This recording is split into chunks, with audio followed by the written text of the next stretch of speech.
TTD గోశాలలో ఆవుల భరణాలంటూ TTD మాజీ చైర్మన్ భూమన కరుణాకర్ రెడ్డి మాఫింగ్ ఫోటోలను విడుదల చేశారని టీటీడీ చైర్మన్ బిఆర్ నాయుడు ఆరోపించారు.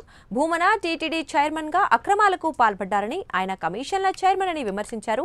టీటీడీని రాజకీయాల్లోకి లాగవద్దని నాయుడు సూచించారు. వ్యతిరేకమైనటువంటి వ్యక్తి టీటీడీ చైర్మన్ కావటం మనందరి దురదృష్టం.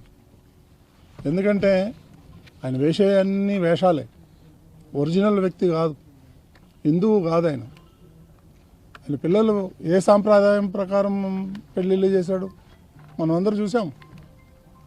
ఆయన ఏదో ఈరోజు ఒంటి కాళ్ళ మీద టీటీడీని టార్గెట్ చేస్తున్నాడు. It's only a target. ఏం అవసరం వచ్చింది ఆయనకి? రాజకీయంగా పోరాడాలంటే రాజకీయ నాయకులను వారి మీద పోరాడమని టీటీడీని ఎందుకు ఊరికే బ్లేమ్ చేస్తున్నారని నేను అడుగుతున్నాను స్ట్రైట్గా. అదేవిధంగా మేము వచ్చి 5 నెలల పైన అవుతుంది.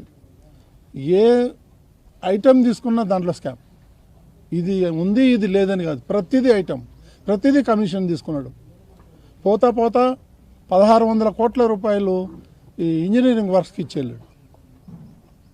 దాంట్లో 8%, 10%, 15% పే చేసిన వాళ్ళు వచ్చారు నా దగ్గరికి. సార్ మేము ఇంత ఇచ్చాము, ఇప్పుడు మా సంగతి ఏందని. కమిషన్ వచ్చారు.